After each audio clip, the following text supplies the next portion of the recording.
abandonner. Amen. Il faut refuser d'abandonner. Amen. Tous ceux qu'on acclame aujourd'hui, on dit Elon Musk est devenu l'homme le plus riche du monde, tel est milliardaire, tel est ceci. Quand tu lis l'histoire, tu es content, non? Ou même tu n'es pas content? Mais le problème, c'est que tu ne sais pas que pour écrire ta propre histoire, là, c'est douloureux. C'est pour lire pour les autres, là, c'est doux. Dis à ton voisin, lis l'histoire des autres, là, c'est doux. Mais pour écrire pour toi, c'est douloureux. Il faut le dire ça encore. Amen. Donc souvent, tu vas, puis tu lis son histoire, et puis tu fais copier-coller, puis tu mets ça sur statut. Puis tu dis, oh, et puis tu mets, ok, si Dieu l'a fait pour lui, il va le faire pour moi. Ok. Mais quand lui, il pleurait, tu étais là. Amen. Au moment où il pleurait, tu n'étais pas là. Donc dis à ton voisin, chacun doit passer par ses propres pleurs. On ne retient pas tes échecs, on retient ton succès. On ne retient pas tes échecs, on retient ton succès. C'est toi ceux qui retiennent tes pleurs et tes échecs. Les pleurs, les douleurs, les échecs sont individuels. Mais la joie et le succès là, c'est global. Amen. Est-ce que vous comprenez? Amen. Tu pleures seul. C'est pourquoi quand c'est dur là, n'invite personne à venir pleurer avec toi. Personne ne va vouloir accepter qu'on l'invite à venir pleurer.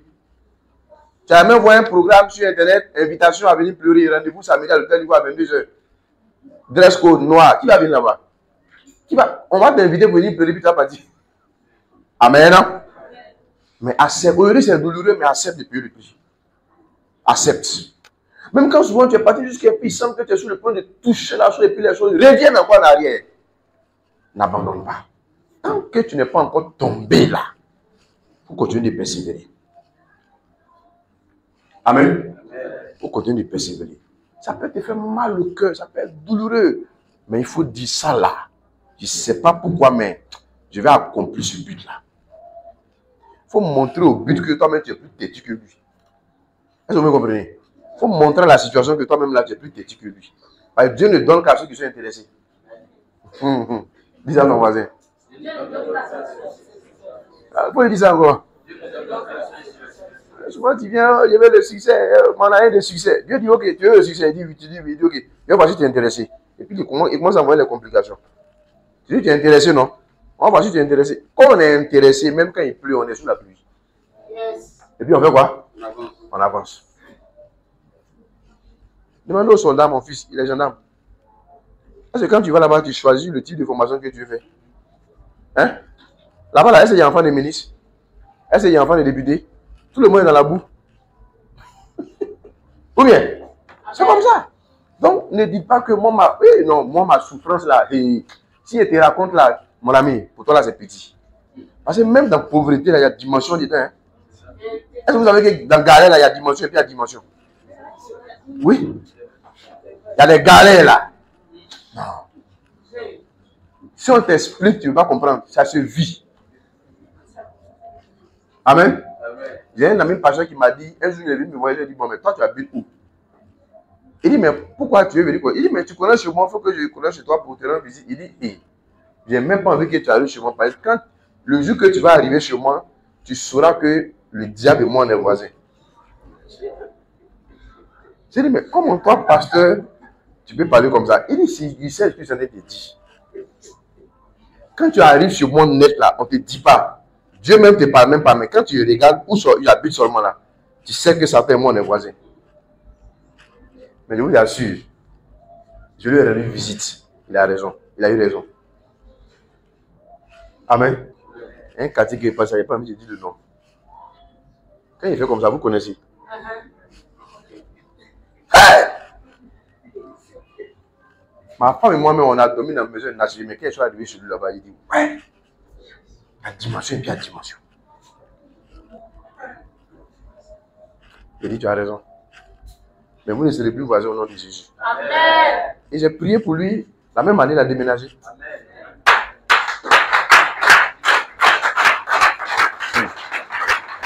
Gloire au Seigneur.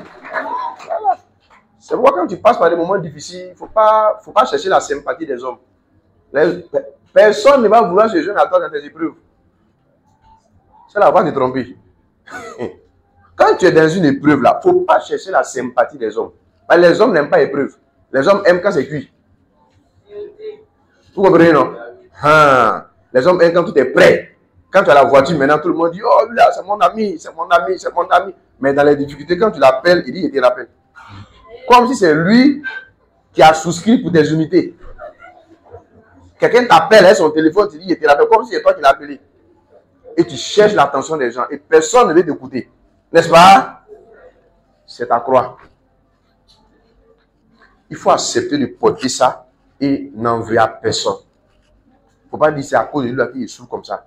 Il faut dire Seigneur, ce pourquoi tu me fais passer là, j'accepte de porter ma croix. Et le but que tu veux atteindre dans ma vie là, je me soumets. Atteins ce but là. Seigneur, allons. Amen. Simple. Quand tu vas commencer à faire comme ça, tu vas voir. Dieu va t'aider au nom de Jésus. Dieu va t'aider au nom de Jésus. Dieu va t'aider au nom de Jésus. Tu vas prier, tu vas dire Seigneur, instruis-moi ce matin. L'année vient de commencer. Donne-moi tes instructions pour une année réussie au nom de Jésus. Élève la voix et parle au Seigneur ce matin dans le nom de Jésus. Prions ensemble le Seigneur.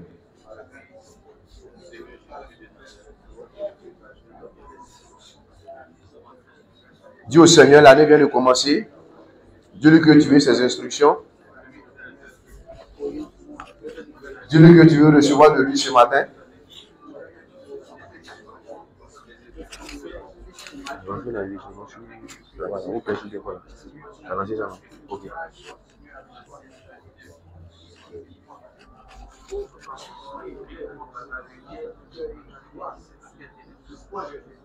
faut lancer maintenant. Non, la vidéo pas maintenant. Amen.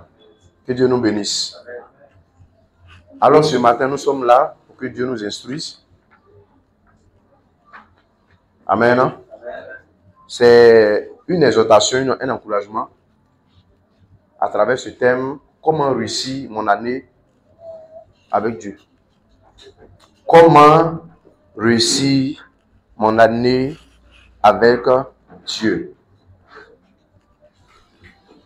Vous devez savoir que chaque année dans laquelle nous entrons est une nouvelle opportunité que Dieu nous donne pour manifester son plan. Chaque nouvelle année est une nouvelle opportunité que Dieu nous donne pour manifester son plan, pour manifester son agenda, pour manifester son programme pour nous. Amen. Et malheureusement, beaucoup de chrétiens passent à côté de cette opportunité que Dieu leur donne d'expérimenter de nouvelles choses. Qui dit nouvelle année, dit possibilité de faire l'expérience de nouvelles choses. Nouvelle année, opportunité de faire l'expérience de nouvelles choses. Alors, comment je vais réussir mon année avec Dieu? La première des choses, il faut passer toute l'année avec Dieu. Il faut passer toute l'année avec 2 Chroniques, chapitre 15. On va lire ensemble le verset 2. 2 Chroniques, chapitre 15. On va lire le verset 2.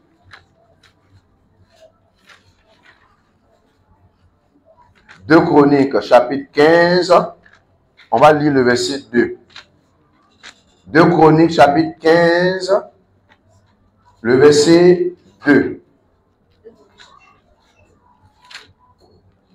On a trouvé 2 Chroniques, chapitre 15, le verset 2. C'est bon? On va lire.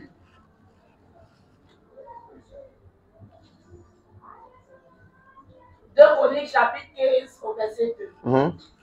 Et Azaria alla au-devant d'Asa et lui dit, écoutez-moi, Asa, et tout Juda et Benjamin. L'Éternel est... Oui. L'Éternel est avec vous, comme vous êtes avec lui. Si vous le cherchez, vous le trouverez. Mais si vous l'abandonnez, il vous abandonnera. Amen. L'Éternel est avec vous. À quel moment? Si vous êtes avec lui. Souvent, il y a des gens qui disent que mais Dieu même là, tu es où? Mais toi-même, tu es où?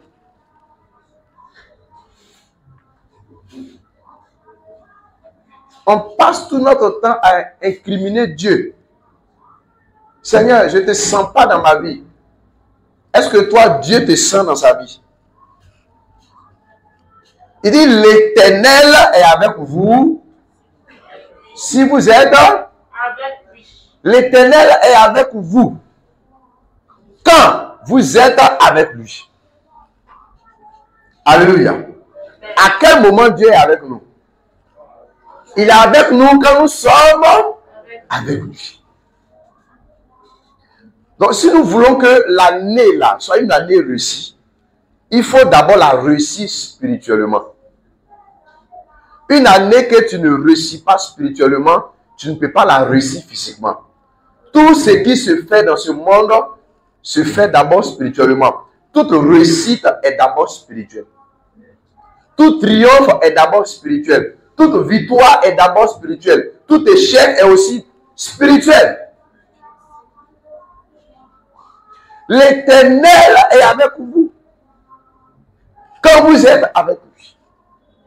Donc si tu veux réussir ton année, le premier secret, il faut passer toute l'année avec Dieu. Si vous le cherchez, vous le trouverez. Mais si vous l'abandonnez, qu'est-ce qu'il va faire? Il vous abandonnera. C'est aussi simple que ça. C'est un partenariat. C'est un partenariat. D'accord. Tu es avec Dieu. Dieu est avec toi. Tu n'es pas avec Dieu. Ne t'attends pas à ce qu'il soit avec toi. Amen. Dieu n'est l'ami de personne avec qui on peut négocier. On ne peut pas négocier avec Dieu. Donc, si on veut réussir notre année là, nous devons passer toute l'année avec qui? Dieu. C'est-à-dire, cette année-là, il ne faut pas venir à l'église quand tu sens que c'est chaud. Quand tu sens que tu as un projet, et puis tu cours maintenant, c'est là que tu deviens chrétien, chrétien de projet. Il est un chrétien de projet. Il y a des chrétiens comme ça. Quand il a un projet, là, puis tu le vois, il est zélé. Quand tu vois quelqu'un qui ne vient pas habituellement à l'église, et puis tu vois un moment, il est zélé, toujours il est là pour te poser des questions. Tu te demandes, mais ton zèle là, ça cache quoi? Tu vas voir qu'il y a un projet derrière. Il veut que Dieu se souvienne de lui. C'est pourquoi beaucoup marchent avec Dieu et sont toujours frustrés. Amen. Amen. Amen. Ils sont toujours frustrés. Parce que ce sont des chrétiens d'intérêt. Il dit, Dieu est avec vous. Si vous êtes avec lui. On a prié. Le 31, les églises étaient remplies. Année de ceci, année de cela. Mon année de vitesse. Mon année d'accélération. Mais il y en a qui vont régresser cette année comme jamais. Malgré qu'ils ont décrété que c'est l'année d'accélération. L'année de vitesse. Mais vous allez voir la lenteur avec laquelle ils vont avancer. C'est-à-dire qu'ils vont vivre une vie contraire au thème de l'année. Amen. Amen. Regardez, Judas avait le meilleur pasteur. Il avait le meilleur enseignant. Il avait le meilleur maître. Il avait le meilleur prophète. Mais il a échoué. Pourquoi? À cause de son caractère. Donc, le problème n'est pas l'église. Le problème n'est pas le pasteur. Le problème, ce ne sont pas les messages, mais le problème, c'est nous-mêmes. Qu'est-ce que Judas a fait des messages qu'il a reçus de Jésus? Ça ne l'a pas, malgré que Jésus prêchait sur les dangers de la cupidité, ça ne l'a pas empêché d'être cupide. Il allait même jusqu'à pratiquer la cupidité, même sur son maître. C'est-à-dire, il dit à Jésus, cupidité, tu as prêché là, je vais te montrer comment on pratique ça. Et il dit, il allait vendre Jésus. Jésus prêche sur cupidité, lui, il a pratiqué ça sur Jésus, il le vend. Pour dire à Jésus que j'ai bien compris ce que tu as prêché. Vous voyez? Donc, ce n'est pas une affaire de non, le pasteur, il n'est pas fort, le pasteur, il n'est pas puissant. Il n'y a pas pasteur qui est puissant sur la terre ici. Il n'y a que Dieu qui est puissant à travers des instruments sur la terre. On appelle ses serviteurs. Dieu est puissant à travers eux.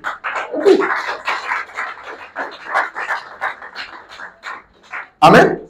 Dieu est puissant à travers ses serviteurs. Le problème là, c'est ton cœur. Tu veux des choses de Dieu sans Dieu. Tu veux que Dieu te donne des choses, mais tu ne veux pas Dieu. C'est-à-dire, Dieu, il t'énerve. Mais comme il peut t'aider à atteindre ton but, tu vas faire comment? Tu te sens obligé de marcher avec lui. On ne doit pas se sentir obligé de marcher avec Dieu. On doit marcher avec lui naturellement. Naturellement. Par amour. Nous devons passer l'année là avec Dieu. Alléluia. Avec Dieu. Il dit, l'Éternel est avec vous comme il est avec lui. Si vous le cherchez, là, il va se laisser trouver. Mais si vous l'abandonnez, qu'est-ce qui va se passer? Il va vous abandonner. Arrêtez de dire, mon Dieu m'a oublié, Dieu m'a abandonné. Qu'est-ce que tu as fait? Qu'est-ce que tu as fait d'abord pour que Dieu t'abandonne? Est-ce que tu n'as pas été le premier à abandonner Dieu? Mais quand on accepte Jésus, là, nous entrons dans un mariage spirituel. Tu es toujours le premier à tromper Dieu. Et puis tu te plains. Amen. Regardez, très souvent, ceux qui trompent les femmes, parce qu'ils sont jaloux. Quand ils apprennent que les femmes, même quelqu'un même lui a fait bisous dehors là, ils commencent à avoir hypertension. Ils commencent à avoir des convulsions cardiaques. Elle n'a pas couché avec quelqu'un, hein, simple bise seulement, un homme lui a fait là. Il commence à avoir des convulsions cardiaques.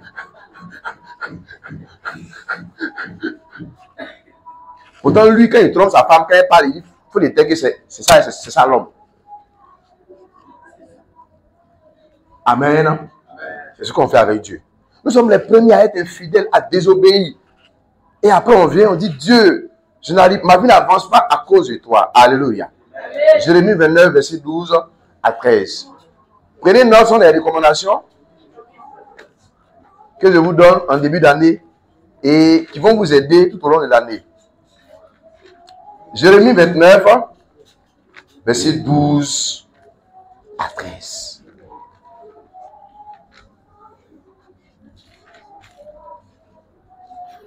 Oui.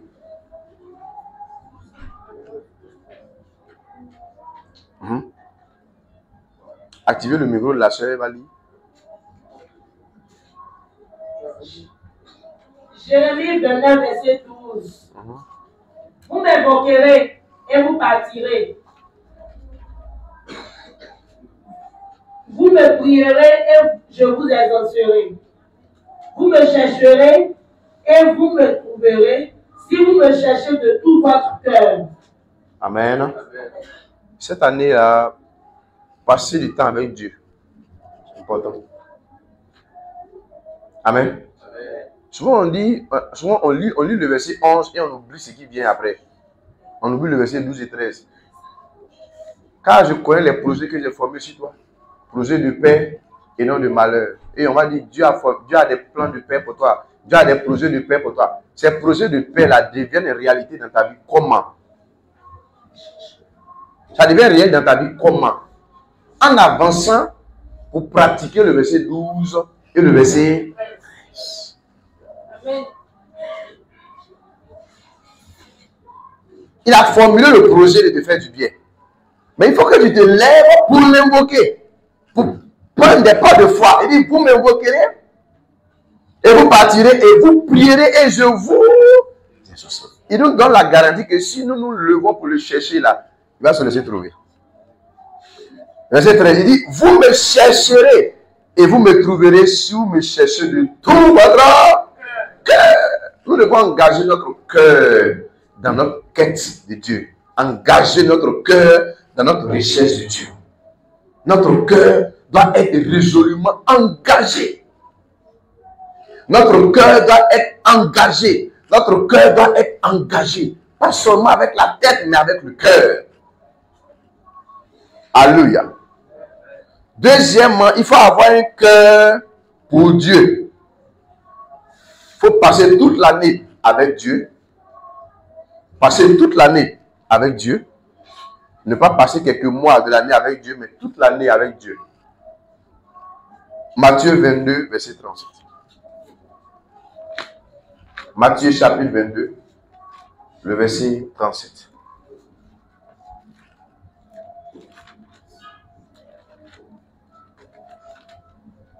Matthieu chapitre 22 au verset 37. 37.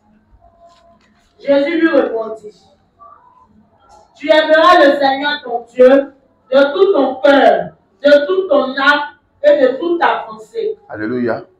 Dis à ton voisin, il faut être un amoureux de Dieu cette année. Il faut lui dire, tombe follement amoureux de Dieu. Alléluia. Alléluia.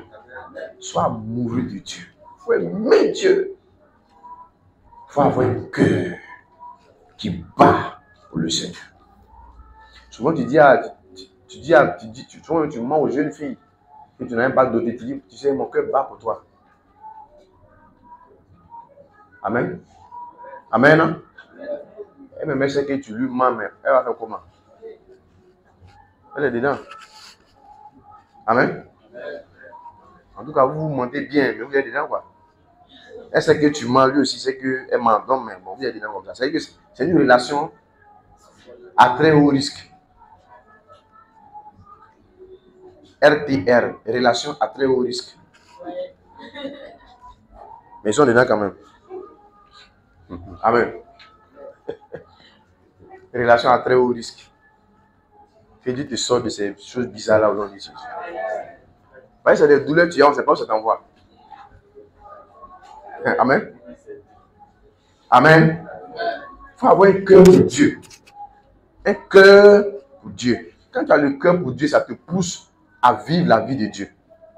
Ça te pousse à faire ce que Dieu aime et à t'éloigner de ce qui ne plaît pas à Dieu. Ayez un cœur pour Dieu, un cœur qui aime Dieu, un cœur qui appartient totalement à Dieu, un cœur qui est consacré à Dieu, un cœur qui dit, même si mon projet ne marche pas, je reste toujours attaché à Dieu. Ce n'est pas parce que quelque chose n'a pas marché que ça veut dire que Dieu n'est pas avec toi. Amen. Amen.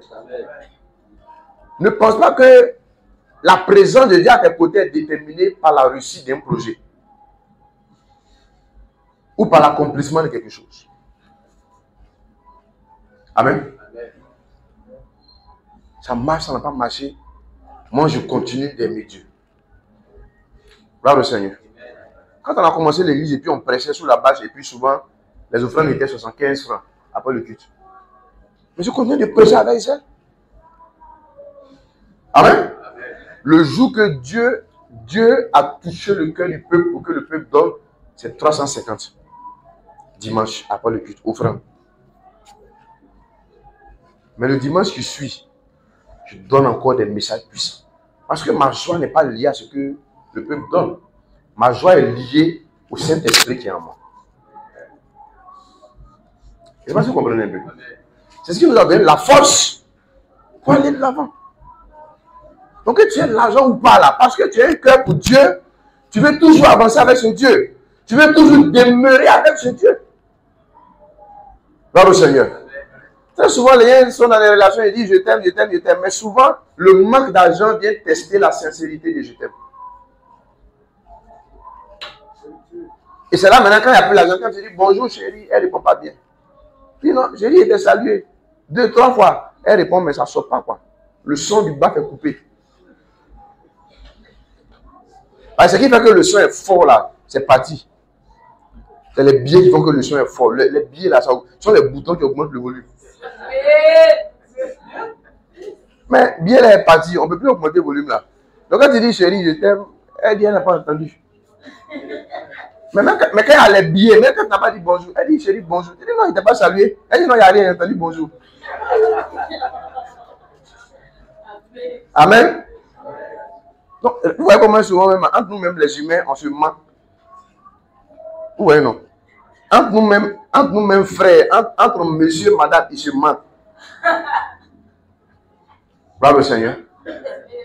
Quand tu aimes Dieu, et puis même quand tu n'as plus l'argent, ton sourire ne doit pas te quitter. Il y a des gens, leur sourire est lié à l'argent. Quand il a reçu un bon dépôt, il est heureux. Il est en joie. Mais quand l'argent est fini là, il n'est plus en joie. Ta vie n'est pas liée à l'argent. Ta vie est liée à la grâce de Dieu. Ta vie est liée à quoi? À la grâce de Dieu. Ta vie est liée aussi à la présence glorieuse du Saint-Esprit. Donc il faut avoir un cœur pour Dieu. Prépare un cœur pour Dieu cette année-là. Prépare un cœur pour Dieu. Dans tout ce que tu fais, prépare un cœur pour Dieu. Avant de sortir de la maison, assure-toi que tu sois avec le cœur de Dieu. En entrant le soir, assure-toi que tu rentres avec le cœur de Dieu. Amen. Il faut avoir le cœur pour Dieu. Troisièmement, il faut être un promoteur engagé des intérêts de Dieu. Il faut être un promoteur engagé des intérêts de Dieu. Il faut être un promoteur engagé de quoi? De quoi? Les intérêts de Dieu. Matthieu 28. Matthieu 28. Verset 19 à 20. Où il nous parle de la grande commission. Matthieu 28. Verset 19 à 20. Matthieu 28, 19 à 20. Allez, faites de toutes les nations des disciples, les baptisant au nom du Père, du Fils et du Saint-Esprit. Et enseignez-leur à observer tout ce que je vous ai prescrit. Verset 20. Et voici, je suis avec vous tous les jours, jusqu'à la fin du monde. Allez et faites de toutes les nations des disciples, les baptisés au nom du Père, du Fils et du Saint-Esprit. Amen. Allez, c'est la grande commission. Quand tu es racheté, ta première mission en tant que chrétien, il n'est pas en tant que pasteur, en tant que chrétien, c'est Matthieu 28, verset 19 à 20. Si tu dis que tu as réellement donné ta vie à Jésus, ce n'est pas le fait d'avoir seulement une Bible, ce n'est pas le fait seulement de parler en langue, ce n'est pas le fait seulement de dire j'appartiens à ta communauté. Si tu dis que tu as donné réellement ta vie à Jésus, ce qui va faire qu'on va voir que tu es chrétien, c'est que tu deviens un promoteur des intérêts de Dieu. Tu deviens un évangéliste ordonné par le Saint-Esprit. Tous ceux qui ont été rachetés de nouveau là sont ordonnés immédiatement comme des évangélistes. Tout chrétien est un évangéliste. Regardez les sportifs, souvent les joueuses de tennis ou bien les joueurs de rugby ou bien de football. Il y a des marques selon la performance de ces athlètes-là. Les marques-là veulent se promouvoir, elles veulent qu'on les connaisse. Donc, qu'est-ce qu'elles vont faire? Elles vont signer des contrats, contrats de publicité. Et quand tu vas porter Adidas, quand tu vas porter Puma, quand tu vas porter, je sais pas, Nike, des choses comme ça, parce que tu es performant, tout le monde va vouloir porter la même chose que toi. Parce qu'ils vont penser que quand eux aussi vont porter Nike, ils seront aussi forts. Or, c'est un travail que tu as fait avant d'être là. Hein. Donc, ça veut dire que tous les joueurs veulent porter Nike, ils portent Nike et puis ils courent sur le terrain, ils tombent. Voyez un peu, non? Hein? Voilà. Tout à l'heure, si un footballeur a porté Gucci, tout le monde va porter Gucci aussi. C'est pas ça? Là, il y a notre frère qui a fait plusieurs des Jaguars, pommade là. Voilà. Donc, il pense que quand ce commandant est la pommade, il va avoir la force. Mais c'est parce qu'il travaille, hein? C'est parce qu'il travaille, il est performant. Donc, ce produit-là a dit, mais lui, là, sa performance-là, peut nous aider à booster notre produit. Et on associe son image au produit. Et on dit Jaguar. Même quand tu n'as pas envie de payer, mais tu vas les payer. Tu penses à l'image de notre frère là. Ou bien? Amen. Donc, on les sollicite comme ça pour faire des promotions. Mais ce que Dieu nous demande là, c'est d'aller faire aussi sa promotion. Aller parler de Jésus là, c'est faire la promotion de Jésus. Et tu ne peux pas faire la promotion de Jésus sans que Jésus ne fasse la promotion. Si tu fais la promotion de Jésus cette année, Jésus va faire ta promotion. Si tu fais la promotion de Jésus cette année, il fera ta promotion. Que tu sois en train de vendre, trouve du temps, fais la promotion de Jésus. Tu peux imprimer des prospectus. Quand les clients viennent, tu as fini de les servir. Là. Quand ils partent, tu dis soyez bénis, bon appétit. Tu dis tiens, que Dieu vous bénisse. On va dire, ah, moi je suis pour changer mon argent. Oui, tu es en train de leur servir la nourriture physique. Mais et la nourriture spirituelle, qui va sécuriser leur âme pour l'éternité là. Tu ne penses pas à ça? Amen. Amen. Leur âme a faim, leur âme a soif, leur âme est vide. Il faut trouver du temps pour planter la graine du salut dans le cœur des hommes et des femmes cette année. Amen. Il faut qu'on trouve du temps. Il ne faut pas dire non, il n'a pas le temps. Si tu n'as pas le temps pour Dieu, Dieu aussi n'aura pas le temps pour toi. Mais si tu as du temps pour Dieu cette année, il aura du temps pour toi et pour tes affaires. Et je vous assure, quand Dieu prend soin de vous, c'est nos stress. Amen. Il sait de quoi il parle. Quand Dieu prend soin de toi, c'est nos stress. Il n'y a pas de stress. Nous devons être des évangélistes. Et enseignez-les à observer tout ce que je vous ai prescrit. Amen. Tu veux que Dieu soit avec toi dans ton business? Sois un évangéliste. Amen. Même quand tu pries pour dire Seigneur, ouvre-moi les portes du travail, que Dieu t'a ouvert les portes du travail, arriver là-bas, sois un évangéliste au travail. Parce que partout, le diable travaille, même dans les bureaux. Donc les gens ont besoin de Jésus. Tout le monde a besoin de Jésus. Regardez aujourd'hui la jeunesse, comment la jeunesse est en train de se détruire dans l'alcool, dans la drogue, dans le phénomène. Je crois que hier soir, on partait saluer un frère qui a sa femme qui est ici, qui a accouché. Et j'ai vu, on est passé devant un magasin, on vendait des jeans en culotte. J'ai vu ça, c'était sur le, je crois que c'est mannequin ou bien quoi là. En culotte, et puis déchiré. Et puis il dit à maman, mais lui il va habiller déchiré là, pourquoi? Tu vas payer. Elle dit non, il va déchirer. Ça c'est la mode. J'ai dit quoi?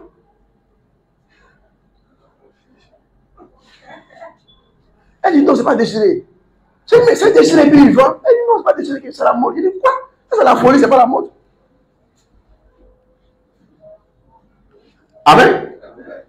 Ça c'est la folie, c'est pas la mode. Vous voyez dans quoi les gens sont aujourd'hui? Ils savent que les gens sont dans un autre monde, autre que le monde que Dieu a créé. Dieu a créé son monde, les hommes ont créé leur monde dans le monde de Dieu. C'est pourquoi ils ont des problèmes. Ils ont envoyé de nouvelles choses dans ce que Dieu a fait. Ce que Dieu a fait là, nous on dit Seigneur, c'est pas parfait. De toute façon, on est bien habillé là, c'est pas normal. Attends, on va te montrer comment on doit s'habiller. Et puis il perd son pantalon, et puis il met l'âme dedans, il déchire. Et quand il se promène, on voit ses pieds qui sont dehors. Il dit c'est la mode. Ça c'est la folie. Amen. Et toi chrétien aussi, tu veux faire ça aussi pour ir à l'église. Et tu veux qu'on te laisse comme ça. Amen. Est-ce que tu peux porter habillement ça là pour entrer dans un palais de justice pour aller faire une course là-bas? Pour être ton certificat de nationalité? Hein? Oh, tout ce qu'ils font là-bas là, ça n'enverra personne au ciel. Mais ce que nous on fait à l'église là, ça va vous envoyer au ciel. Maintenant, eux ils sont rigoureux là-bas. Et ici, vous nous demandez de ne pas être rigoureux. Ça, c'est la folie. On dit non, l'église là, c'est une maison d'amour. C'est une maison d'amour, mais c'est aussi la maison de rigueur. C'est une maison d'amour, mais c'est aussi une maison d'ordre, pas une maison de désordre. Là où il y a l'amour, il y a la rigueur. Là où il y a l'amour et puis il n'y a pas la rigueur là, il va avoir le laisser aller et ça va déboucher sur la destruction. Au nom de l'amour, non, il ne faut pas parler. Si tu parles, tu vas les choquer. On dit c'est la mode. Tu te promènes, tu portes les jeans déchirés. Pourtant, tu ne connais même pas sur le verset de la Bible. Ça ne te dit rien. Mais toi, c'est être à la mode là qui est toi ton problème. Amen. Il n'est pas à la mode de la parole. Il est à la mode du monde. C'est-à-dire qu'il veut que le monde l'apprécie. On n'a pas besoin de ces choses. Un chrétien doit marquer la différence. Amen. Donc si tu avais des habits déchirés, après le message, il faut aller changer ça. Il faut aller là-bas pour prendre ça pour faire ses pieds. Dis ça à ton voisin.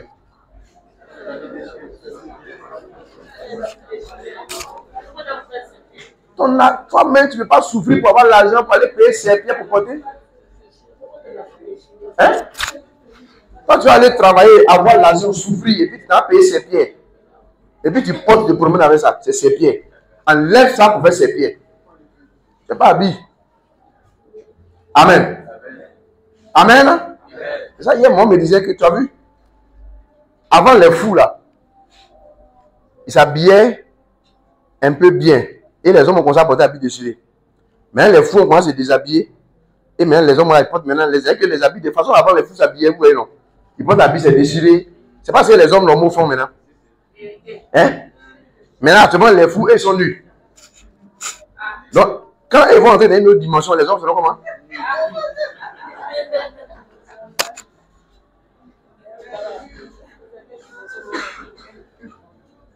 Oui.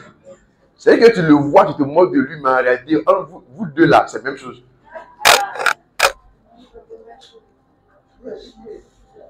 Avant, ils portaient les habits déchirés, nous s'habillaient bien. Maintenant, ils sont nus là, leurs habits déchirés, c'est ce que nous on prend maintenant. Maintenant, après, c'est pas quand, ils ne savent pas dans quelle phase encore eux vont entrer pour que nous on prenne des nus. Pas actuellement, on a commencé à être nus, hein, si vous remarquez. Ou bien, voilà. Donc quand ils vont entrer dans un autre état, nous bientôt aussi, on va prendre les places. Donc entre eux et nous, là, il n'y a pas de différence. Et c'est pas ce que vous comprenez un peu. La seule chose que tu n'as pas encore fait, c'est d'aller fouiller dans le poubelle pour manger. Sinon, toi et puis lui, c'est la même chose là. Donc souvent, tu vois ton collègue arriver et puis tu as peur. Il a habit déchiré. Tu as habit déchiré. Croisement de deux habits déchirés. Normalement, tu vas les saluer. Et puis tu quittes là, il passe. Pourquoi? Vous devez vous saluer, c'est la même famille, c'est le même esprit, c'est le même monde. Amen. Donc aujourd'hui, les gens souffrent. Les gens ont des difficultés et ils s'adonnent à des pratiques juste pour oublier leurs difficultés, pour oublier leurs soucis. Nous devons aller leur parler de Jésus. Même la drogue que les gens prennent là, c'est un moyen pour eux de fuir la réalité de la vie. Parce que la vie est difficile sans le Seigneur. Il y a des épreuves, il y a des complications. Il y a des gens qui ont été rejetés. Il y a des gens qui ont été abandonnés. Donc, ils préfèrent aller se mettre dans la drogue et ils s'enferment là-bas. D'autres aussi préfèrent aller dans l'alcool. Ce sont des moyens qui leur permettent de fuir les réalités.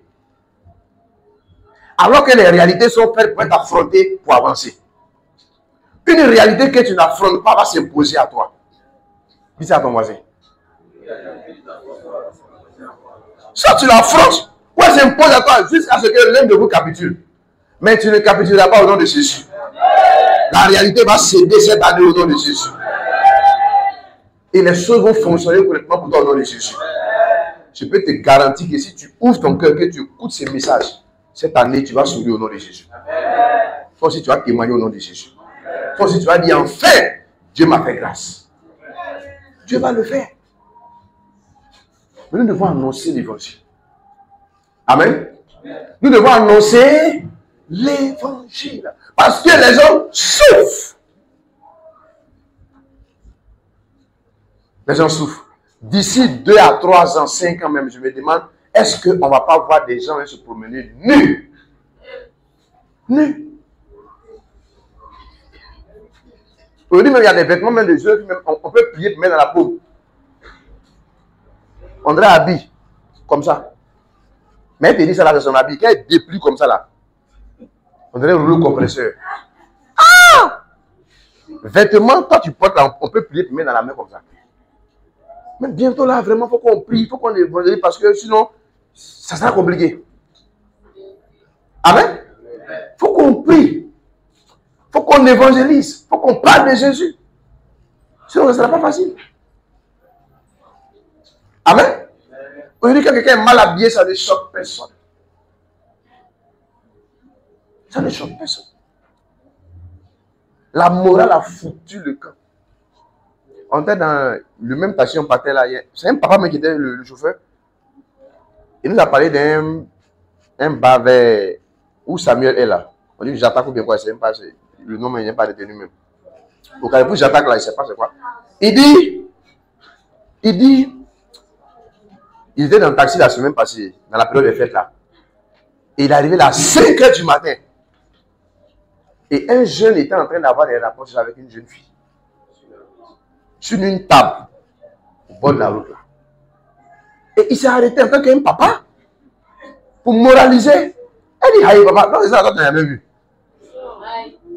Le papa est cassé, en même temps découragé. Il a appuyé sur l'accélérateur. Il est parti.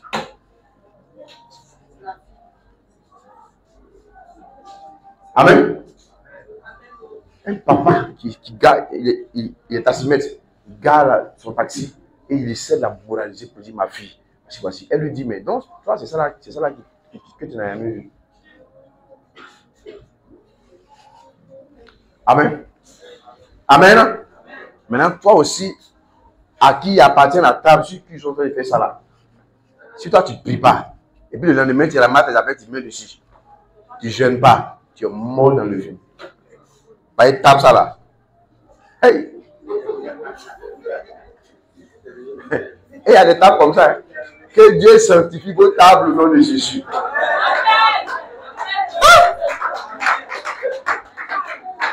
En tout cas, vous qui vendez sur les tables, les comptoirs, que Dieu vraiment sanctifie ça au nom de Jésus. Dieu seul sait quand vous rangez vos aînés pour rentrer dans la maison là. Dieu seul sait ce qui se passe dessus. Vous voyez, non? Une petite fille, ça ne dit plus rien. Normalement, quand elle voit un papa comme ça arriver, elle va avoir depuis, elle fuit. Mais elle affronte le papa pour dire, non, toi, ça, toi, tu n'as jamais vu. C'est pour dire que, préparez-vous, vous n'avez rien. Bientôt, c'est qu'on va vous montrer ici, là. Vous allez voir. Vous voyez un peu? Amen. C'est pourquoi on doit évangéliser parce que le monde est en danger. On doit parler de Jésus. Amen. On doit parler de Jésus. Cette année-là, on ne doit pas se reposer.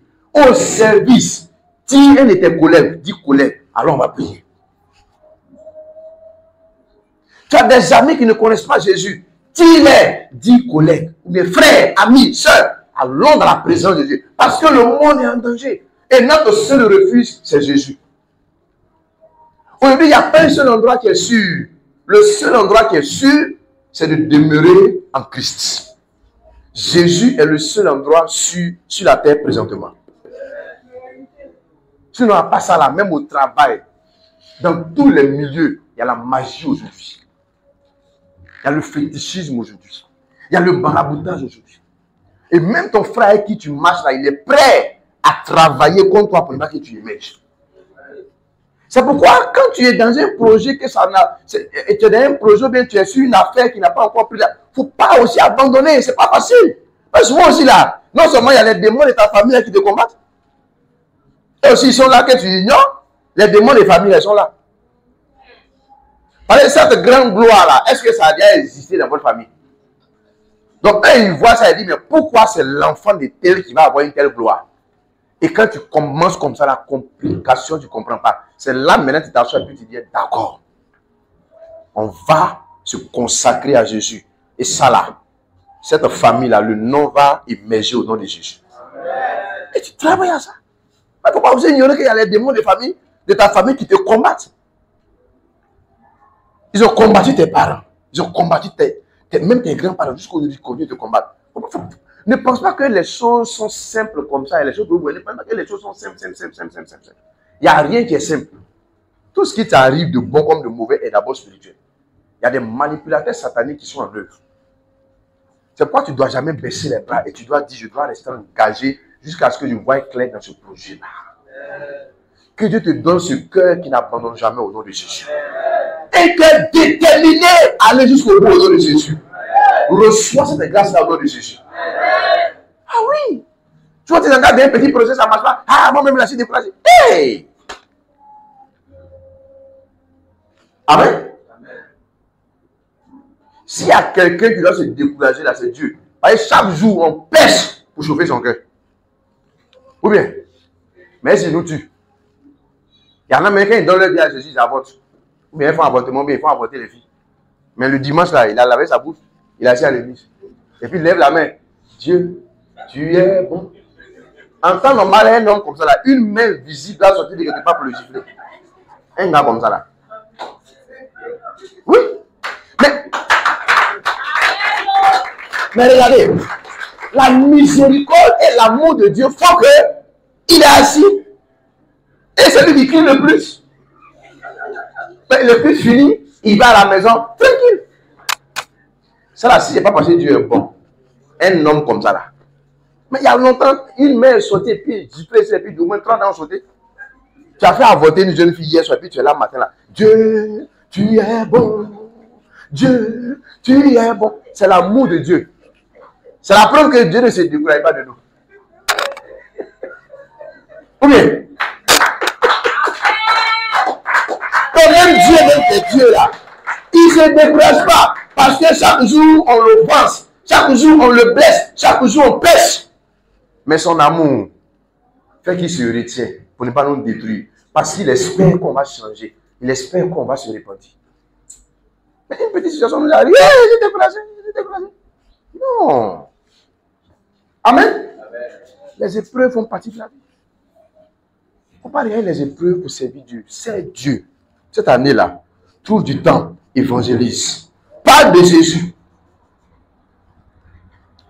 Amen. Amen. Celui qui s'associe aux esprits sataniques pour t'attaquer là, si tu l'as gagné à Jésus, là, c'est fini. Les attaques là sont réduites.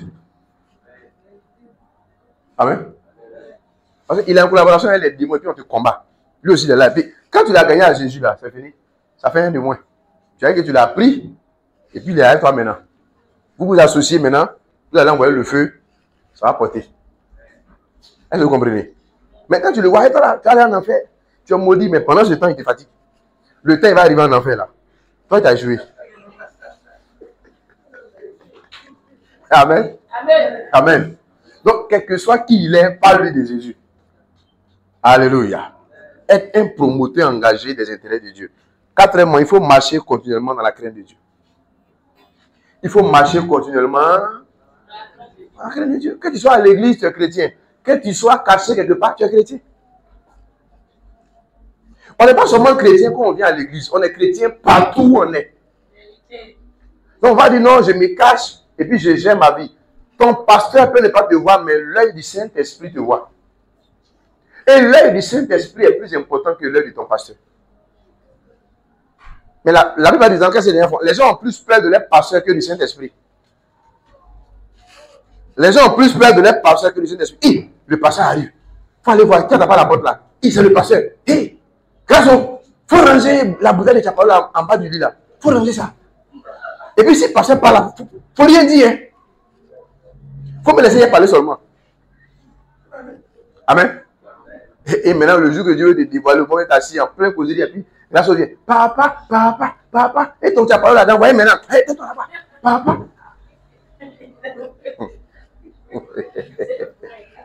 Vous voyez un peu, non? C'est-à-dire que quand tu as peur de ton pasteur, mais tu n'as pas peur du Saint-Esprit. Mais le pasteur, là, il est là, il fait son travail. Mais le Saint-Esprit, là, quand ton pasteur n'est pas là, c'est lui qui te voit, qui veille sur toi 24 sur 24.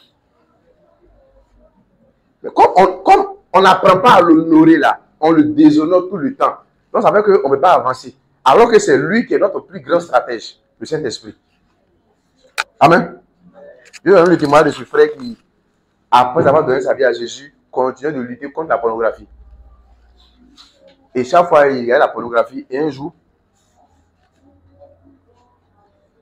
vous savez, quand Dieu veut vous exposer, ça vous surprend. Et ce jour-là, il n'a pas fermé la porte. Il était en train de regarder la pornographie. Et il y a des frères en Christ qui l'ont supplié comme ça. Donc, il a pris la télécommande et il essaie d'éteindre la télé, ça ne s'éteint pas.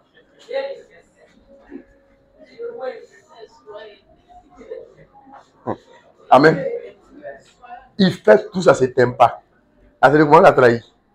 Et maintenant, qu'est-ce qu'il va faire? Il va dire aux frères que, en tout cas, bonne arrivée, que vous voyez, je suis en train de voir comment la sirène des eaux se manifeste. Je suis en train de voir ses œuvres pour mieux la combattre. Vous voyez, dans la sirène des eaux. On dit, hey, mon ami, pardon. Il faut te repentir. Il faut dire, Seigneur, pardonne-moi et délivre-moi de la pornographie. Il ne faut pas nous dire que tu es en train de regarder comment la sirène des eaux travaille. Quand toi-même tu entends porno, tu ne sais pas que c'est la sirène des eaux. Il dit non, il est en train de regarder comment la sirène des eaux opère pour mieux l'attaquer. C'est-à-dire que la sirène des eaux, même là, elle a attaqué, elle a handicapé, elle a assis. On dit frère, arrête ta distraction, il faut te repentir, et puis Dieu va te faire grâce, on va intercéder ensemble pour toi, Dieu va t'aider. Et là, maintenant, il a commencé à gratter sa tête, et puis il a commencé à pleurer. Et ça a été sa délivrance. Donc, c'est comme ça un jour, toi aussi, tu as fait comment on va te trahir.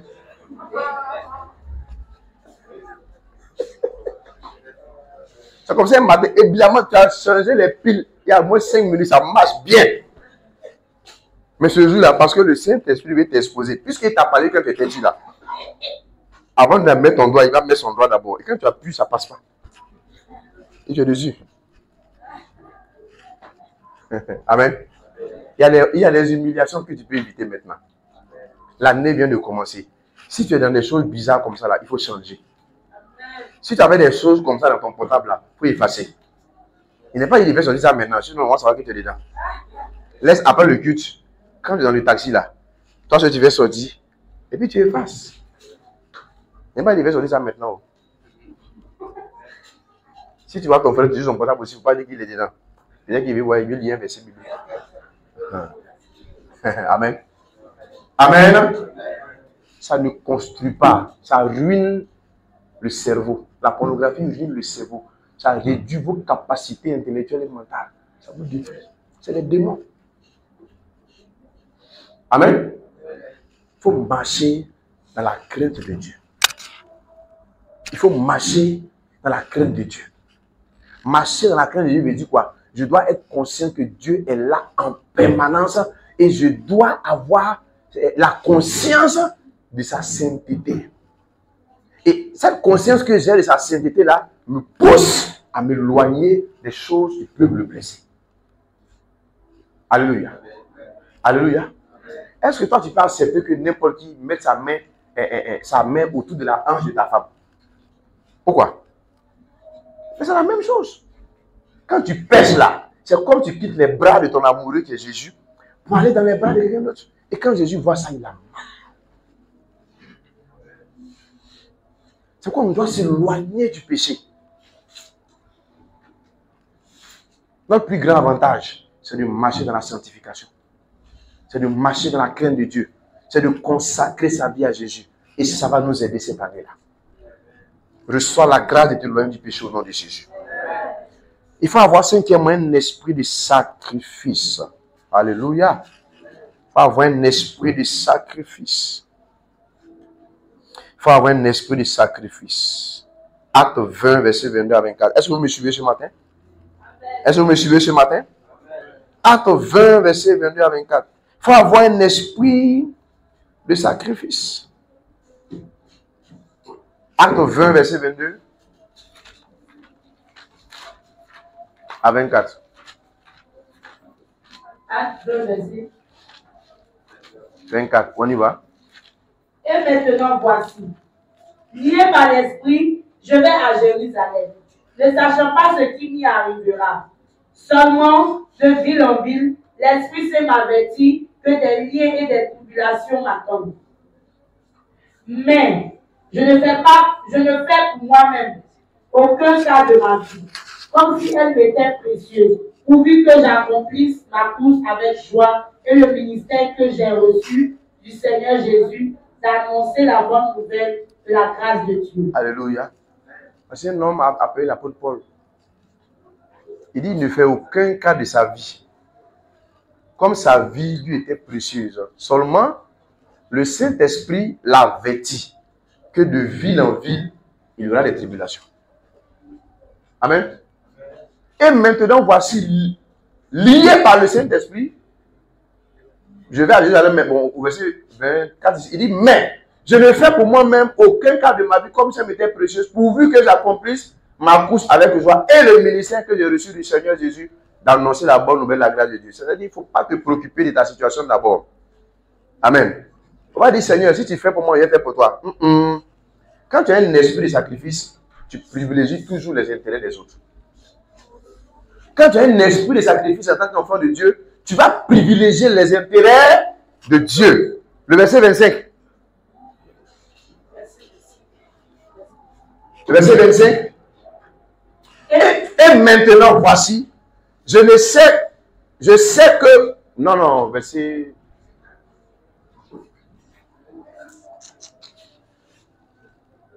Non, allons-y au verset 23, pardonnez.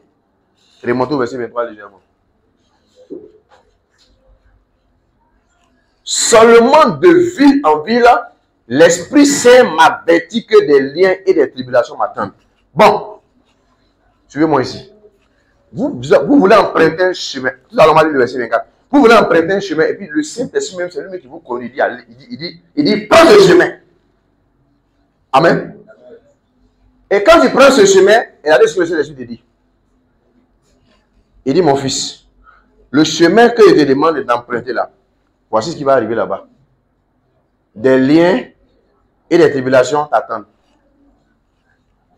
Ça, c'est lui-même qui dit, mon fils. Vous aimez bien ici par l'Éternel, non? Hein? Voilà. Vous aimez, j'ai vu. Moi aussi, j'ai vu. Tu vas traverser des difficultés. Là, tu ne dis pas Amen. Ah. Amen. Il dit, va, prends le chemin là. Mais je t'avertis, tu vas rencontrer des difficultés et des souffrances. Tu n'as pas dit? C'est ça. Souvent des gens, tu as une grande destinée, tu es un grand homme, tu es une grande femme, tu vas réussir, tu vas avoir beaucoup d'argent. Lien et ça aussi, ça t'attend. Tu vas devenir un grand homme, tu vas arriver au sommet. Pas du qu'on se lève matin qu'on est au sommet. Lien et Amen. Oh, si lui là, il est arrivé au sommet, moi aussi, c'est que j'ai arrivé au sommet, il y a Dieu dedans. Amen. Lien et c'est Dieu même qui t'a parlé. Toi-même, tu as cette conviction-là que c'est lui qui t'a dit ça là, c'est ma volonté. Il faut te mettre dedans. Quand tu as mis ton pied dans là-bas là, c'est que ce que tu ressens là-bas là, on demande, c'est comment? Tu ne peux pas parler. Amen. Tu as dit à tout le monde que c'est Dieu qui t'a envoyé là-bas. Mais on dit, c'est comment? On est des juges. Amen. Seulement, il m'a averti. Aujourd'hui, c'est rare que le Saint-Esprit va avertir des gens pour dire, tu vas passer par des souffrances. Si tu as prophétisé comme ça, là, on quitte ton église. On dit, c'est ça, c'est qui est passé ça. Jésus même a pris nos souffrances à la croix. Toi, tu dis, non, toi aussi. C'est pas Saint-Esprit qui dépasse. Seulement de ville en ville, l'Esprit Saint m'avertit que des liens et des tribulations m'attendent. Et Dieu te dit, mon ami, cette année-là, tu vas voir ma gloire, mais voici ce par quoi tu vas passer. Mais regardez ce que Paul va faire, verset 24. Il sait ça, hein? Mais si c'est toi qui as dit quoi? Tu as dit, Seigneur, si c'est ça là, destiné là, c'est bon. Et aller pousser au trou, au marché bourreau, c'est mieux. Qu'est-ce que Paul dit? Il dit, je sais tout ça. Mais, est-ce qu'on peut lire? Je ne fais pour moi-même aucun cas de ma vie, comme si elle m'était précieuse. Il dit, Seigneur, si tu dis des liens et des tribulations maintenant, c'est pas grave. Ma vie là, ça ne me dit plus rien. Si c'est ta volonté et que je passe par là pour voir ta gloire, ma vie là, ça ne me dit plus rien. Allons-y. Il dit, je ne fais plus aucun cas de ma vie comme si elle m'était précieuse. Mais je ne fais pour moi-même aucun cas de ma vie comme si elle m'était précieuse. Pourvu que j'accomplisse ma course avec joie. Aujourd'hui, tu es sur le chemin de ta destinée. Il y a des liens, il y a des tribulations. Mais est l'esprit de sacrifice. Et le Saint-Esprit t'aidera à réussir au nom de Jésus. Et n'oublie pas, quand tu souffres, tu es seul. Quand tu pleures, tu es seul. Donc n'attends pas l'attention des gens. N'attends pas l'aide des hommes. Concentre-toi sur celui qui a fait la promesse. Il s'appelle Jésus. Et celui qui t'a fait la promesse là, ne peut jamais t'abandonner. Jamais. Dis à ton voisin, celui qui te fait la promesse ne peut jamais t'abandonner. Et il s'appelle Jésus. C'est pourquoi il faut rester accroché à lui. Il faut rester accroché à lui. Et ne jamais abandonner. Et il y a un esprit de sacrifice cette année-là. Sacrifice. On veut la gloire, mais on n'est pas prêt à payer le prix. C'est pourquoi aujourd'hui, il y a beaucoup de raccourcis et les gens meurent vite. Quelque chose pour laquelle tu n'as pas payé le prix, qui vient en tes mains là, ça va te détruire. Ça va ruiner ta vie. Les gens aujourd'hui, ils ont la culture de la richesse sans travail. Tu as déjà vu ça où? Richesse sans douleur. Richesse sans travail. Richesse sans douleur. Pourquoi? Il n'y a pas de généraux sans cicatrice. Il n'y a pas de généraux sans cicatrice. Il n'y a pas de généraux sans cicatrice. Il dit, je suis prêt à payer le prix. Où Dieu veut qu'on aille là, on ira là-bas. Ce par quoi Dieu veut qu'on passe, on va passer. Mais je sais que Dieu est fidèle. Amen. Restez accroché à la fidélité de Dieu. C'est pourquoi quand tu viens à la maison, de ne pas poser question à Dieu, Seigneur, c'est quand tu vas me bénir. Il faut laisser ça là. Seigneur, je t'ai accepté là, c'est comment? C'est comment? On s'en va au ciel, c'est fini. Est-ce que moi t'ai dit, est-ce que moi t'ai promis aux choses? La seule chose que t'ai promis, c'est le ciel. Amen. Il dit, mais Seigneur, mais c'est comment? Mon ami, il t'a dit, allons au ciel. Je suis venu mourir là pour qu'on aille au ciel. Jean 3,16. Car Dieu a tant aimé le monde qu'il a donné son Fils unique afin que quiconque en lui ne périsse pas, mais qu'il fasse quoi? Qui fasse quoi? Qu'il ait beaucoup d'argent. Hein? Qu'il ait mari. Qu'il ait maison. Afin qu'il ait la vie. Mais il a dit dans Jean 10,10. Le voleur ne vient que pour dérober, c'est-à-dire voler, égorger et... Moi, je suis venu afin que les brebis aient. C'est quand tu as la vie là. Dans la vie maintenant là, c'est un package. Il y a des éléments dedans maintenant qui manquent à ta vie là. Ça maintenant est plein et puis comble le vide dans ta vie. Selon le besoin. Selon le besoin et en son temps. Il le fait pas à pas. Il ne te donne pas en même temps le salut, la vie éternelle, puis en même temps, tout est là comme ça. Tu fais ton entrée dans la vie éternelle. Maintenant, quand tu as sa vie, ce qui manque à ton existence, il reste là. Il va combler ça progressivement. Il comble ça à quel moment? Progressivement. Il faut bien te renseigner auprès de ta maman. Il faut dire, maman, quand je suis né là, elle m'a donné la calière pour manger le même jour. Hein? Si ce n'est pas une maman malhonnête là, elle va te dire la vérité. Il faut dire, maman, je veux savoir, quand je suis né le premier jour, quand on est arrivé, quand tu es sorti à un moment de la maternité, on est arrivé à la maison là, tu m'as donné une chose qu'elle n'est pas calée. Non. Si elle n'est pas une marmailleuse, elle va te dire la vérité. Amen. Mais... Parce qu'elle-même, pour ne pas te perdre, elle ne peut pas faire ça. Donc, actuellement, il y a des choses que Dieu refuse de te donner pour ne pas te perdre. Vérité. Qu'est-ce qu'il fait? Il y a des choses actuellement, si tu te donnes, il va te perdre. Il préfère laisser d'abord, jusqu'à ce que tu atteignes le niveau. Souvent, il y a des choses que vous demandez, vous ne savez pas de quoi vous parlez.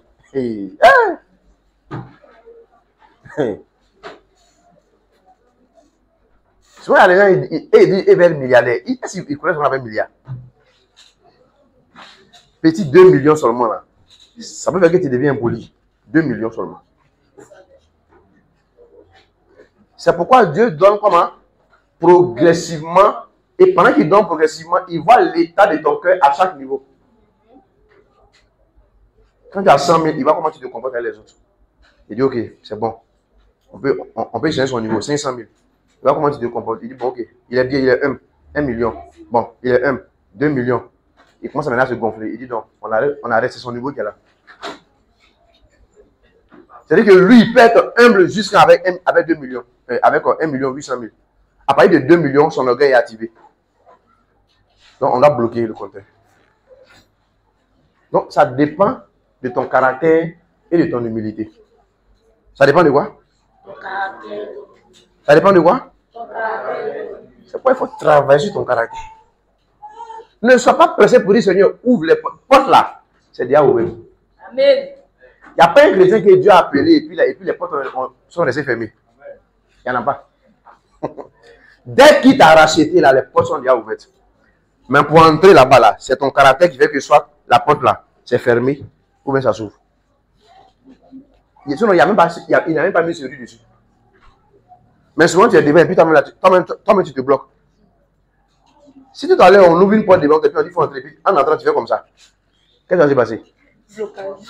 Non, souvent, ton caractère là, comme ça. Et tu dis, oh Dieu, elle fait grâce maintenant. Oh Dieu, ouvre. Arrête-toi maintenant et puis dis, Seigneur, change mon caractère. Donne-moi le caractère qui correspond à ce que tu veux me donner. Amen.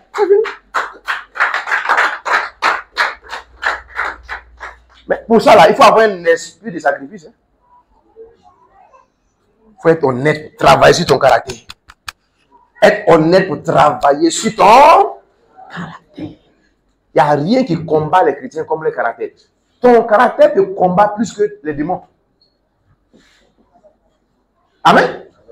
Souvent, on organise des programmes, esprit de famille, esprit de ceci, on brise, on renverse, on casse, on redresse, on remet en place. Mais zéro. Pourquoi? Parce que le caractère là, on refuse qu'il change. Amen. On refuse de travailler sur notre caractère. Pourquoi?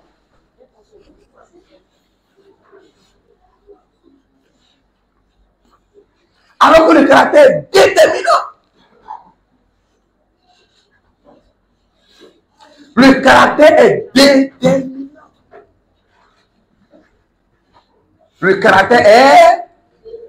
Pourquoi avoir un caractère d'un chrétien par intérêt? Il faut avoir le caractère d'un chrétien par amour. Je suis Dieu, pas pour ce qu'il va faire pour moi. Je le suis pour ce qu'il est pour moi. Il est mon sauveur. Il est mon rédempteur. Il est mon Seigneur. Qu'il fasse des choses pour moi ou pas, ce n'est pas à cause de ça que je le suive. Ce n'est pas à cause de ça que je l'aime. Je l'aime pas pour ce qu'il fait pour moi. Je l'aime pour ce qu'il a fait de moi et pour ce qu'il est pour moi. C'est le secret pour suivre Dieu sans te lasser. Il est ton Seigneur. Donc, qu'il ait l'argent ou pas, qu'il ait mariage ou pas, qu'il ait opportunité ou pas, toi, tu l'aimes déjà, c'est tout, c'est suffisant. Ah non, mais pourquoi tu aimes Jésus? Toi, mais là, depuis que tu vas à l'église, on va dans ta vie, tu dis, mais tu veux voir quoi? La seule chose qu'on doit voir dans ta vie, c'est Christ. La seule chose que le monde doit voir dans ta vie pour se donner à Jésus, là, c'est le changement de ton caractère.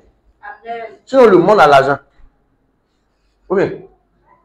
Le monde a l'argent. Le monde a des voitures. Mais ce qui va attirer les autres à Christ, là, c'est le témoignage d'une vie transformée. Merci. C'est le témoignage d'une vie transformée qui attire les âmes à Christ. Est-ce que ta vie a été changée? Est-ce que ton caractère a changé?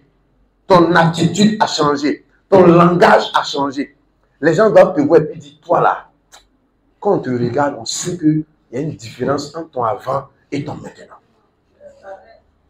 Où tu vas là, je vais aller là-bas aussi. Mais il y a des chrétiens aujourd'hui qui sont dans des quartiers, les gens disent, mais si c'est lui là, à ce moment-là, c'est que, lui là, c'est que moi, lui là, il veut, lui là, c'est qu'il ne veut jamais aller à l'église. Amen. Il fait la bagarre avec tout le monde au quartier. Pourtant, on prêche sur la maîtrise de soi. Puis quand il va là-bas là, c'est compliqué. Pour savoir si tu as la maîtrise de soi, ce n'est pas par la prière. Pour savoir si tu as la maîtrise de soi, Dieu va faire exprès pour que les gens t'énervent. Parce que en face de la nervosité, on va voir, il y a quoi ici. Donc quand tu pries au Seigneur, donne-moi la maîtrise de soi, donne-moi la maîtrise de soi. Quand tu sors net,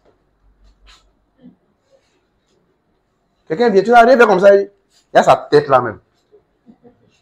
En même temps à l'intérieur là. Et puis le Saint-Esprit là maintenant, il dit bon, tu regardes, tu as pris tout à l'heure là, Seigneur, donne-moi la maîtrise de soi. Et puis quelqu'un vient là, il y a sa tête là. Tu ne sais même pas ce que tu lui as fait. Amen. Ou bien c'est là comme ça, il me voici. Je n'aime pas ce que tu fais là. Hier, tu as fait bruit jusqu'à... Alors que tu n'as même pas fait bruit. Pour voir, il y a quoi là-bas? Est-ce que la maîtrise de soi est là? Ou bien tu dois travailler encore? Amen.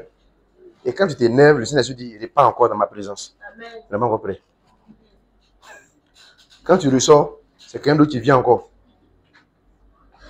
Ah, voisin, tu as changé d'air. Le fait que tu as dit t'as changé là, ton cœur est chaud. Le Saint-Esprit n'est pas encore prêt. Je dis dans ma présence. Donc, pour savoir si tu as la maîtrise de soi, tu seras confronté à des situations où on t'énerve. C'est le secret. Pas, tu ne veux pas mettre ta main sur ton cœur pour dire Seigneur, délivre-moi de la colère. Tu as prié, non? Ok. Pour que la délivrance soit authentique, on va tester ça maintenant. Et puis le Saint-Esprit dit bon, vous l'avez, énervez-le. Toi là, il t'a remarqué, on est dans la bouche là, tu salues jamais les gens. Il n'y a pas de qui. Et toi, tu me connais? Le Saint-Esprit dit, il retourne encore. Amen. Tu n'es pas encore prêt. Amen. Amen. Amen. C'est ça. Mais lorsqu'on te marche sur les pieds et puis tu demandes pardon à la personne qui t'a marché sur les pieds, le Saint-Esprit assis là-bas, il regarde, il rit et puis il dit, voilà, celui-ci est mon fils en qui, mon fils bien-aimé en qui j'ai mis toute mon affection. Je sens qu'il est prêt maintenant. On marche sur ton pied et la personne qui marche sur ton pied, tu lui dis pardon. Le Saint-Esprit te regarde et dit, toi, on peut commencer maintenant la marche. On dit, le caractère là a été façonné. La maîtrise de soi là, elle est en place. Amen. Amen. Amen. Amen. Ça veut souvent, il y a des gens qui sont déjà possédés. Possession 5 étoiles. Les démons qui sont en eux là, c'est des démons, ils veulent voir du sang bien. Souvent, tu sors même là, tu ne sais même pas ce que tu as fait. Puis, en fait, ils cherchent des palabres. Quitte devant lui. Ce n'est pas dire que tu es faible. Il y a des gens aussi que spirituellement, ils ont déjà anéanti. On les a déjà tués spirituellement. Mais pour ne pas qu'on sache que c'est eux, au village là-bas, qui ont fait ou bien ailleurs, ils vont les téléguider avec quelqu'un, ils vont dire, énerve la personne. Et quand toi, tu touches la personne tombe. Vous voyez le problème que tu as eu. Et il est assis là-bas, les gens sont assis là-bas, ils ont lavé les bouches. Ils l'ont tué, fini. Oui, la plupart des gens qui marchent, c'est des cadavres, ce sont des cadavres ambulants. Est-ce que vous savez ça? Il est là comme ça, il est dans sa voiture, mais c'est un cadavre ambulant. Ils l'ont déjà achevé. Mais que ça ne passe pas par toi. Il faut avoir un esprit de sacrifice pour développer la maîtrise de soi. La maîtrise de soi, là, ce n'est pas synonyme de faiblesse, c'est la sagesse. C'est là. Voilà. Actuellement, là, on cherche à payer terrain, on ne fait pas palabre. Toi, tu n'as pas de terrain, c'est toi qui fais palabre. Amen. Amen. Il faut faire attention. Il faut vous mettre au-dessus de ces choses-là. Ayez l'esprit de sacrifice. Il faut être prêt à sacrifier son temps. Être prêt à sacrifier ses finances.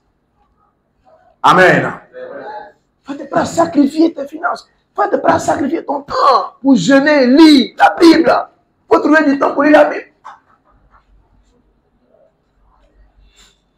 Tu ne lis pas la Bible. Tu peux traverser une année sans même lire un seul livre. Hey, comment tu as bien te porter spirituellement? C'est pourquoi tu es spirituellement faible. Et le diable peut t'atteindre facilement. Alléluia. C'est sûr que le diable vous ballotte ici, vous trimballe ici, parce que vous n'êtes pas enraciné, vous ne voulez pas payer le prix. Voilà Jésus. Soyez prêts à sacrifier vos finances pour le progrès de l'évangile. L'année passée, l'homme le plus riche du monde, vous avez vu l'actualité, Elon Musk qui a donné 300 milliards à un homme de Dieu pour soutenir son ministère. Il a investi 300 milliards, 500 millions de dollars.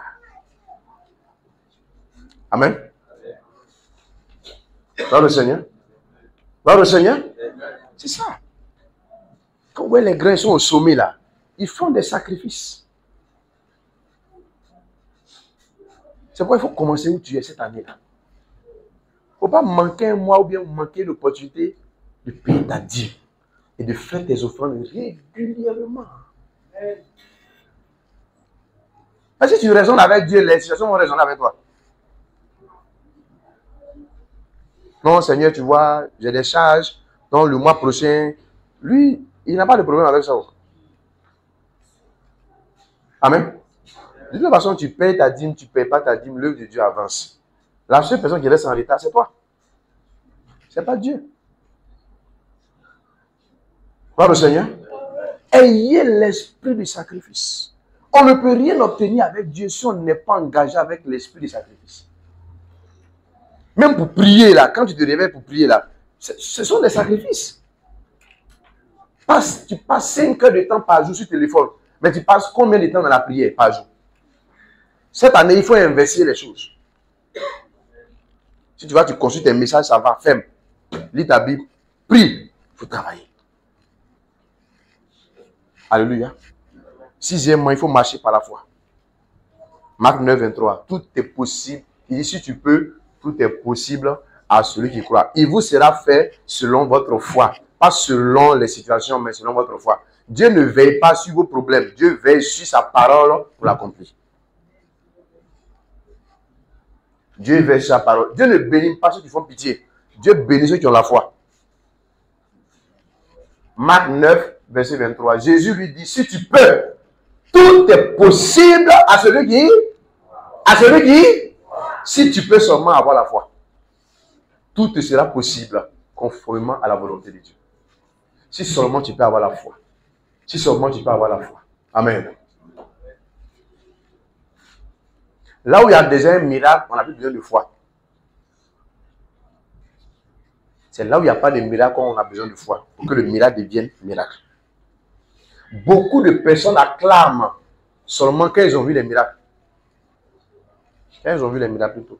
Mais peu de personnes acclament avant l'arrivée des miracles. Les hommes de foi célèbrent leur percée avant leur manifestation. Amen. Quand tu dis que tu as la foi là, tu commences à célébrer la percée. Quand tu te lèves un matin, tu mets une musique et puis tu entends danser à la gloire de Jésus, tu danses, tu dis mais qu'est-ce que c'est? Oh, Dieu vient de me visiter, vous ne pouvez pas comprendre. À patienter d'abord, puis tu t'enfermes 1 heure louange. Tu entends danser. Je me dis mais frère, depuis le matin tu es content, on dit quoi? Mon cœur est dans la joie. Je me dis mais il y a quoi? Non, tu m'as béni. Je me dis mais il y a quoi? Non, vous ne pouvez pas comprendre. Dieu m'a visité. Oh, il n'y a rien. Ça, c'est la foi. Tu viens de faire la danse de la foi. Donc, quand on te demande c'est comment? Ah, Joe, on allait un peu, c'est comment? C'est à l'image du pays où? C'est bien les 2 jours là. Mou même. Et tu vas de mou en mou. De mou en mou. De difficulté en difficulté. De difficulté en difficulté. Et tu termines l'année bidée. Sur le pointé. Il te sera fait selon ta foi. Pas selon ce que tu vis. Cette année-là, pour qu'elle soit une année réussie, il faut avoir la foi. La foi là, on ne te demande pas d'avoir la foi pour un moment. La foi là, tu as ça jusqu'à ce que tu vois la manifestation. Amen. Et que le temps que ça doit prendre là, toi tu as la foi seulement, tu regardes Dieu, Dieu aussi tu regardes, vous regardez maintenant. C'est ce qui fait qu'il agit. Maintenant tu as la foi pour 3 mois. De janvier, fin mars, la foi est morte. Tout le mois d'avril là, c'est découragement. De janvier à mars, foi. Avril, mai, découragement. Juin, juillet, la foi remonte. Août, septembre, la foi abaisse. Une telle personne, tu peux rien obtenir de Dieu. Une foi constante. Une foi comment? Comment? Constante. Et quand tu as la foi, ça déteint sur ton sourire. Quand tu as la foi, on sent ça sur ton visage. Tu ne marches pas comme quelqu'un qui fait pitié. Quand tu te demandes, tu dis tout va bien. Tu dis Dieu est au contrôle. Tu dis Dieu est à l'œuvre. Tu dis actuellement là, il y a quelque chose qui est en train de faire, il ne va pas t'expliquer d'abord. Reste tranquille. Tu dis mais c'est quoi? Faut m'affairer un peu. Tu dis non, reste tranquille. Ça c'est la foi. Amen. La foi. On dit mais ton projet là c'est comment même? On dit mon cher, projet là même, on passe la tête, on passe la queue. C'est qu'est-ce qu'on est là comme ça. On dit, et le projet? Si le projet est en cours. Mais reste tranquille, bientôt. Il y a une nouvelle, il est annoncé là. Reste tranquille. Et tu démets dessus. Tu démets dessus. Et pendant que tu as la foi, le ciel est en train de préparer la récompense. Le ciel prépare la récompense en fonction de ton niveau de foi. Est-ce que vous comprenez? Le ciel prépare ta récompense en fonction de ton niveau de foi. On dit, c'est la même là, depuis on est là, on ne voit rien. Bon, si y a un peu, si c'est propre, il commence à travailler. Non, travaille. Amen. Bon. Septièmement, il faut être un homme et une femme de prière. Les chrétiens n'aiment pas prier. Ils aiment qu'on prie pour eux. Cette année-là, toi-même, il faut prier. Tout ce qui dit cette année-là, toi-même, il faut prier. Oui, il dit ça encore. Amen. Il faut dire ça encore. Et ça, il n'aime pas l'eau. Il faut prier pour moi. Il faut prier pour moi. Personne ne peut prier mieux pour toi, à part toi-même. Souvent là, la situation que tu traverses, l'autre là, tu ne traverses pas ça. Hein? Donc quand tu dis qu'il faut prier pour moi là, souvent là, il prie pour lui quand il t'oublie. C'est quand il appelle pour dire, Yo, tu as prié pour moi. Frère, c'est que j'ai prié pour toi.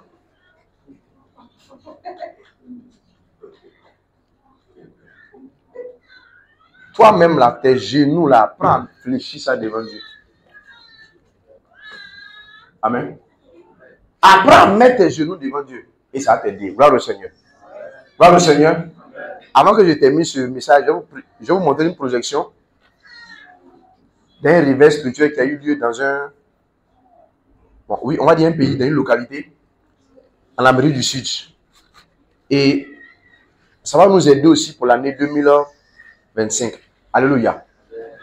Positionnez la vidéo. On va projeter ça tout à l'heure là. Je consulte attentivement et qu'on voit comment Dieu peut travailler avec des chrétiens qui sont déterminés. Alléluia. C'est bon? Comment Dieu peut travailler avec des chrétiens déterminés, des chrétiens engagés, des chrétiens qui vraiment aspirent au réveil. Vous pouvez voir comment Dieu peut œuvrer avec eux. C'est un réveil spirituel puissant, dynamique, qui a eu lieu dans un pays. On va suivre ça ensemble. Almolonga était un village très pauvre. Cette communauté vivait Il faut couper l'écran ici et puis mettre l'écran de la vidéo. La violence, l'ignorance, la sorcellerie, l'occultisme